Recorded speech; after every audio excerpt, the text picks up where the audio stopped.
Hello guys, and welcome back to Engineering Hack, where we try to solve engineering problems in a way that's hopefully easy to understand. Today we're looking at a slightly more complicated problem in which we have a system with water inside. But in addition to, energy being gained or lost somehow, we actually see the ways in which this energy is being given or taken away from the system. So in this case here we have a electric heater here and also a paddle wheel that's doing work to our system. So, spicing things up, making things a bit more interesting, and obviously making it a bit more complicated too. So the problem statement for this one reads as such: an insulated piston-cylinder device contains 5 liters of saturated liquid water at a constant pressure of 175 kilopascals.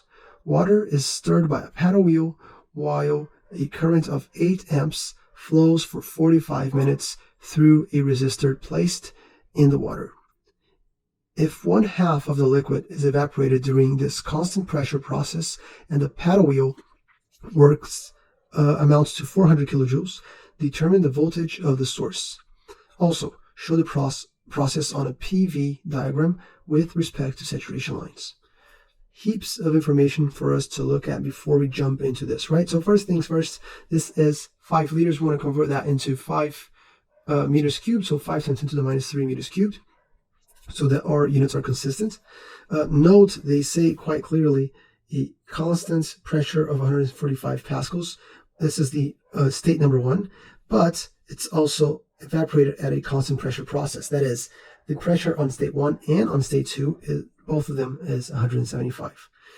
What else? We have this current, right? So we have that electric current flowing through our system, and it's saying that it's flowing 8 amps through flowing for 45 minutes. So we just need to remember that if we multiply the voltage times the current, that's going to give us power, right? In unit wise, if we multiply volts by amps, we get watts. Okay?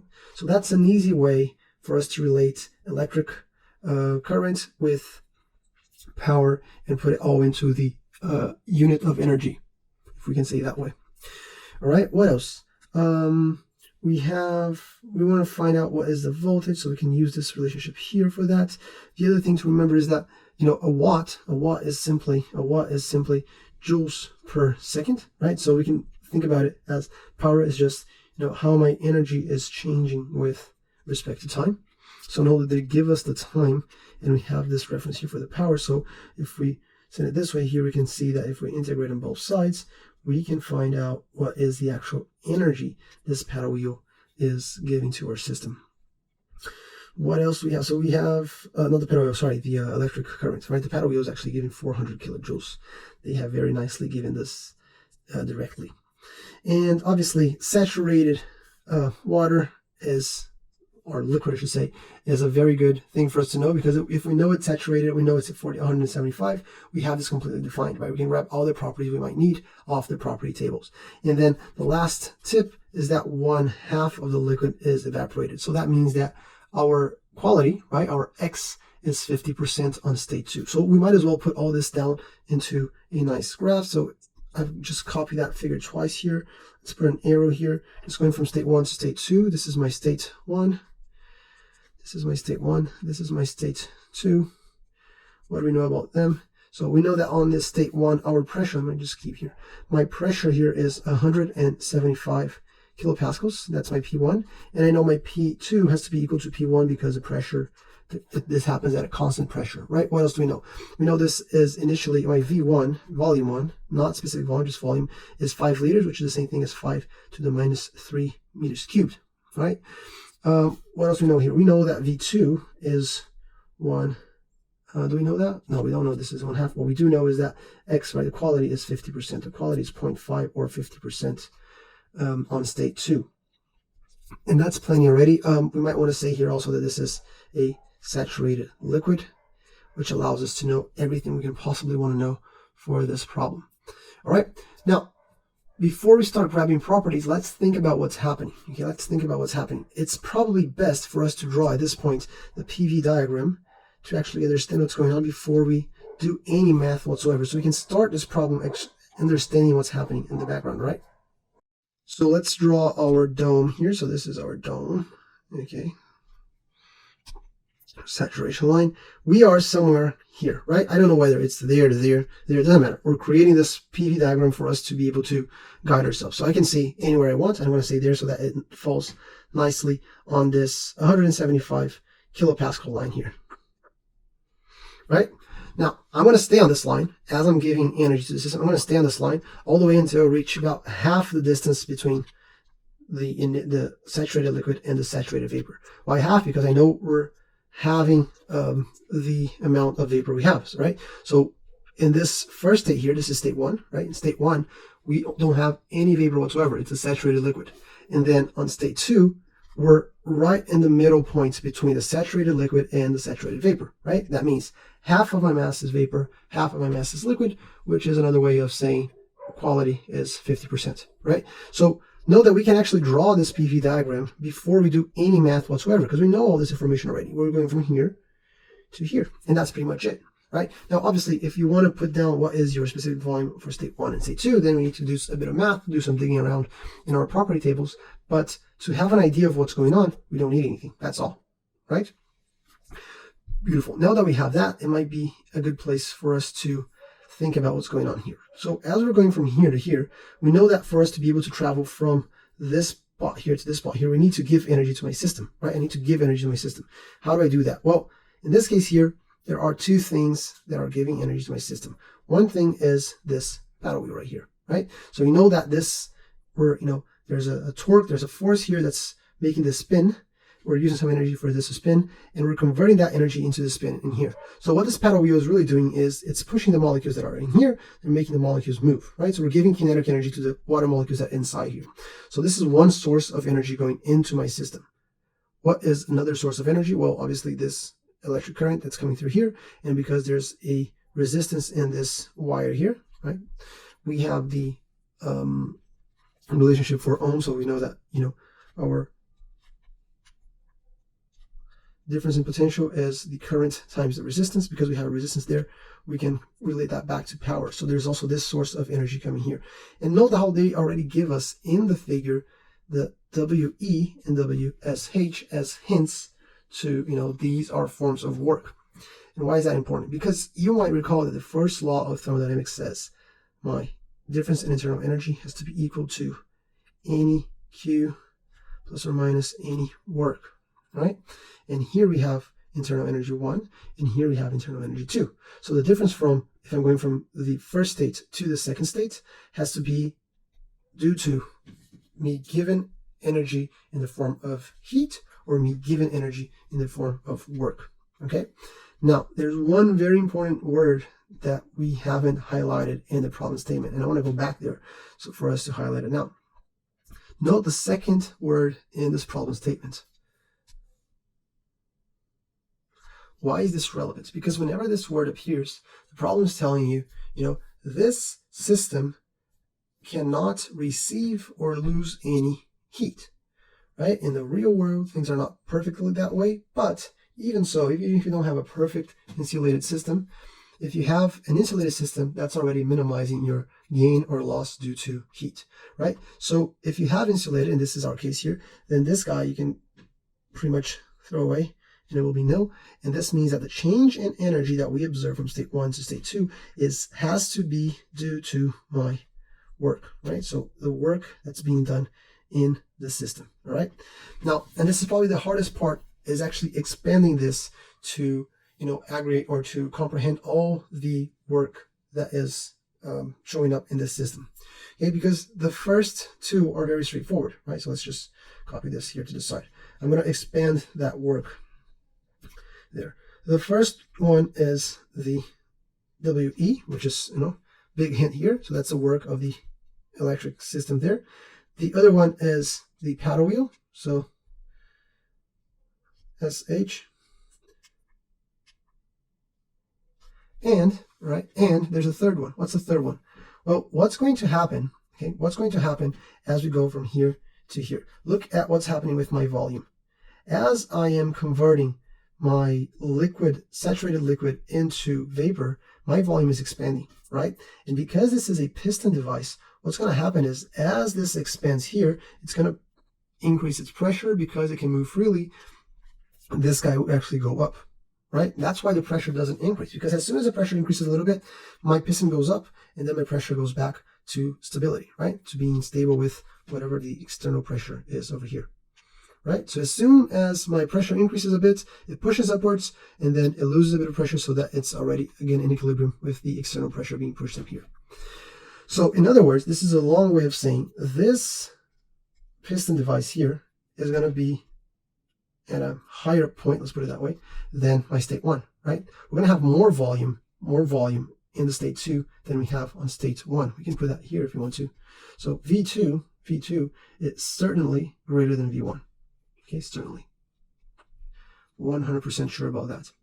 And why is that relevant? Well, because if I have, we have an area here, and let's redraw this on the side so it's not hard to see. So I'm going to draw the area of this piston, right? So if I'm looking from, down upwards, I want to see, it's probably going to be a round thing. So let's draw a little round thing here. Okay, we have, this is the piston, right? So there's an area related to this piston. Okay, and now let's think about it again, like so, sideways.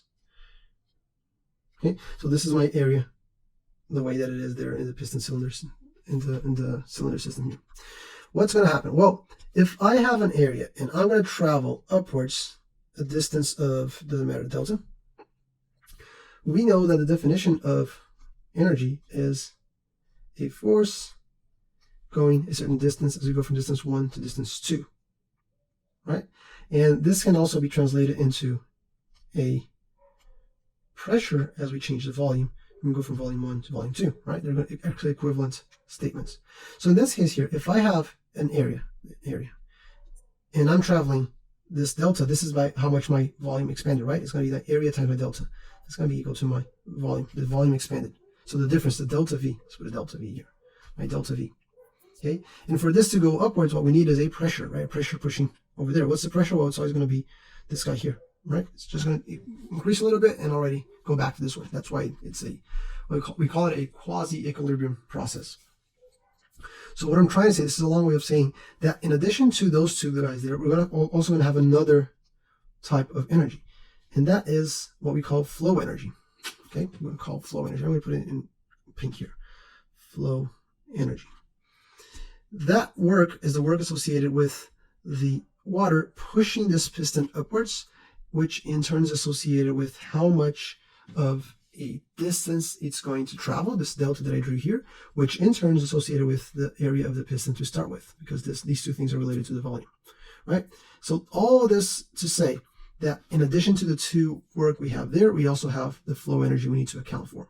However, these guys are not all made equal, right? Because this guy is giving energy to our water, this guy is giving energy to our water, and this is quote unquote taking away energy, because the water needs to use its energy to be able to push the piston upwards, right? So they can't all have the same symbol, and that's why I always keep these guys as positive and negative, because we need to think about what's happening so that we make sense of these equations. Okay, so let's think about this. U2 minus U1, that's delta U, right? Do we expect this to be a positive number or a negative number? Well, we expect it to be positive because we're giving energy to the system, right? We're going from state 1 to state 2, and we're increasing. If we're plotting in relationship to energy here, this is energy, we're going upwards, right? We're giving energy. So we expect this to be positive, greater than 0. Well, for it to be positive, then I need to account for this energy that's being given to it, this energy is given to it, and I need to disregard this energy that's going away from my system, right? That's being used by my system. Okay, so in other words, to be able to write this equation properly, what we need to do is say delta U will be equal to the energy of the electric system plus the energy of the paddle wheel, SH, minus the flow energy, the energy used by my water to be able to push this piston upwards, to be able to expand and go from quality 0 to quality 50%. Okay, so if we got that out of the way, things from this point onwards are quite simple, because all we're going to do is we're going to find out what is my U1 and U2, and we are going to find out what is, well, we have this already, and then we need to solve for this guy so that we can find what is the voltage. The last piece of the puzzle now is this guy here. What about this guy? How do we find out that guy? Well, we don't know the area of the piston, and we don't know how much it actually went upwards. We can find out the delta V perhaps, but there's an easier way to do that, and is to relate the following. Okay, this guy here is P times delta V, right? P dV. So let's write that down. So delta, or should I just do it here on this side with a different color? So my flow energy is just, as we defined before, pressure times my dV, right? Boom, boom. And just literally copying what I had here. All right? As we go from state 1 to state 2. Well, in this case, the pressure is constant, right? The pressure does not change. So I can remove the pressure from my integral, and then this becomes trivial, right? It's just pressure times delta V. So V2 minus V1. As simple as that. So what I'm going to do is I'm going to sub this guy into here. And this is going to tell me that my delta U is equal to my electric work plus my paddle wheel work minus P delta V. Oops, delta V. And why is that relevant? Well, because there's a property that we talked about before in the channel, and we actually made a video about it, which is called enthalpy. And you might recall that the definition of enthalpy, the way it's defined, is three lines there to make sure that we're talking about the definition, is U plus P dV. Right? In other words, exactly what we have. Right? So what I can do here is I can send, it's going to be my delta U, and I'm going to send this guy to the other side as P dV will be equal to this and the paddle wheel. And now instead of having my delta U, I can sub this in for delta H, or enthalpy, right? So this is further simplified to delta H equals the work of the electric plus the work of the paddle wheel. And now we're in a great position to finish off this problem. Why? Because now, remember that enthalpy is also a thermodynamic property. So we can literally grab it off the table. And this is actually the reason why the enthalpy was defined like so. Enthalpy is a convenience property, right? It's a property that kept showing up all the time, and it could be plotted and graphed into the table with the other properties. So I was like, you know what? Let's just create this new property called enthalpy, and then instead of having to calculate PdV every single time, we just need to have this enthalpy on a chart, and we can always use it. It's easier, right? So this is literally the reason why it was created, so that we can find out in these kind of situations what's going on here. Okay, and you can put a red flag. You can put a red flag whenever your problem is at constant pressure, P constant. You're most likely going to be using enthalpy instead of internal energy. We actually made a video about that. We talk about, there's a video here that talks about, you know, when to use internal energy, when to use enthalpy. You can check that out too if it helps. All right, so now what we're going to do is let's find out what is enthalpy on state 1, H1. Let's find out what is enthalpy on state 2, H2, and then we can solve. We can plug in this idea here and solve for the electric energy. State 1 is a saturated liquid at 175 kilopascals. So we have water table here. I'm looking at saturated table, but this is the temperature table, no good. Let's scroll down all the way to pressure. There we go, pressure table, saturated, brilliant, 175. Here we are. This is what I'm interested in, and I'm looking for what is the enthalpy of the saturated liquid. So this is the value I'm after, 487.01. Okay, this is kilojoules per kilogram. So this is lowercase h, right? So 487.01 kilojoules per kilograms. If I want to get rid of these kilograms, and I do need to do that because if you recall, the paddle wheel was given in kilojoules and the electric energy is also in joules, not joules per kilogram, I need to find out what's the mass. And I can find out the mass easily because I know this has 5 liters, and I also know its specific volume. And I can grab this off here, right? So the specific volume from this case here, state 1, is 001057, and that is meters cubed per kilogram. So this is very simple for me to do because then, okay, if the specific volume is just a volume divided by the mass, then that means that the mass will simply be the volume divided by the specific volume. The volume is 5 liters, or 5 times 10 to the minus 3 meters cubed, and my specific volume is literally this. Boom. Do this math, I find out that I have 4.73 kilograms. This is the mass throughout the problem. No mass is leaving my system, so I can be comfortable with this number throughout. So beautiful. Now I can combine this with that guy there, and instead of grabbing lowercase h, and grab uppercase h. 1, and that's just going to be the multiplication of these two guys here, and that happens to be 2,288.9. And this is now kilojoules without the kilograms. Nice. Off to a good start. What about the second state? Well, state 2, if you recall, we're at the same exact line on 175, but now instead of having saturated liquid, I have 50-50. So that means that my H2 will be 50% of the enthalpy of the saturated liquid plus 50% of the enthalpy of the saturated vapor, right? And in this case, well, the saturated liquid we know already, right? So this is 487. And for the saturated vapor, all we need to do is look here. What's the saturated vapor enthalpy? 2,700.2. Okay, so this is going to be H2 is 50% of 487, 487.01 plus 50% of 2700.2. Again, this is a lowercase one. If I want the uppercase one, all I need to do is multiply by 0.4. We can do that straight off the bat, right? We don't need to do it in steps. Let's go ahead and say, okay, if I want my big one, all I need to do is multiply this. All I need to do is multiply this big fella here by the mass, which is 4.73 kilograms. Okay, so I end up getting that my enthalpy, uppercase enthalpy, without the kilograms, this is just 7,489.9. And this is kilojoules, not kilojoules per kilograms.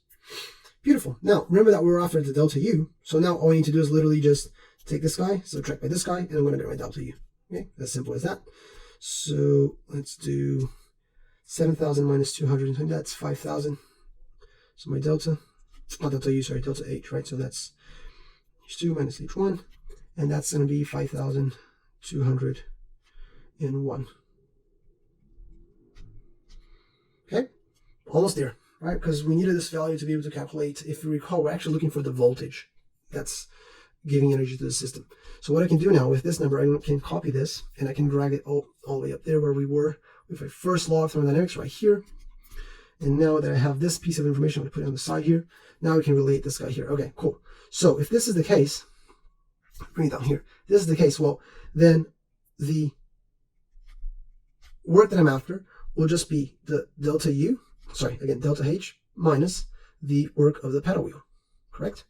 And this is 5,201, and the other guy is 400 kilojoules, both in kilojoules, so I can be comfortable with the units and don't have to do any conversion.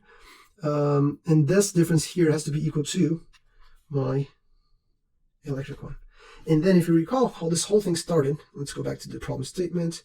How this whole thing started is we talked about how voltage times current gives me power. I'm after the voltage, right? This is what I'm looking for. And we also talked about how if I multiply power by time, I get energy. Remember that the work E, it's in kilojoules, it's in energy, right? It's in kilojoules energy. So therefore, what we need to do is ensure that we have all the units converted back to kilojoules, and we should be good to go. So if I multiply volts and amps, I get watts. If I multiply watts by time, right, by seconds, I get energy. So that means that if I take volts times current times time, I can get energy, right? Multiplying P dt, you get energy. And to be sure, we need to have this in seconds so that we can have this in joules. And then we need to divide everything by 1,000 because we want this to be in kilojoules like the other guys there. Or we need to multiply the other guys by 1,000 so that everything checks out, right? So let's go ahead and take this idea down with us.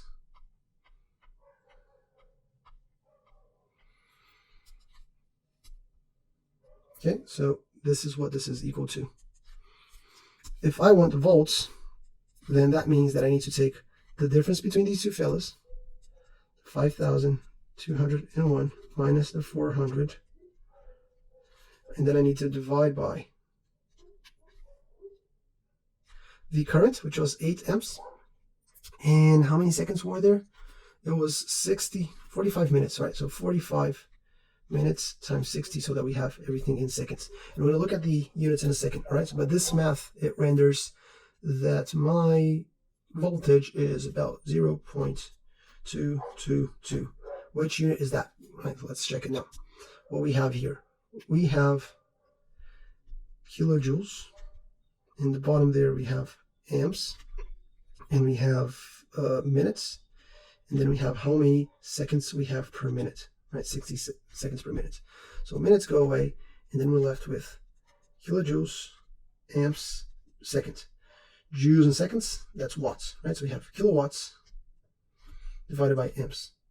What is that? Well, if you recall, we talked about how volts times amps equals watts. So if I have watts divided by amps, I have volts, right? But in this case, I don't have volts, I have kilovolts, right? So what I really have is my answer in kilovolts. So 0.222 kilovolts, which is the same thing, obviously, as 222 volts. And that is our answer. Okay? So, it ends up being something that is relatable, is, not sure if expected is the right word, but, 222 volts, that's something we're all used to. 127, 222, that makes sense, right? Obviously, there's a lot to this problem. There's a lot here. There's, understanding this in the beginning, what's going on, to be able to find the proper state 1, state 2. Then understanding the first law, being able to remove the heat, going from the expansion of the works into these three guys here, going from this guy plus get this guy into the enthalpy idea, and then finally relating this first law back to the idea of power and voltage and current, and then finally watching out for the units so that you have this in seconds, so that you have this in kilo and convert it back into volts at the end of it. So a lot of places to go wrong, not a trivial question, not an easy question, but nonetheless one that is very useful to understand the whole unit better, the whole concepts better. And as per usual, if you have any questions, if something is not clear, just leave them down below in the comment section, and I'll be sure to address them. If this video was useful and it helps you out, considering liking it. And if not, we'll talk soon.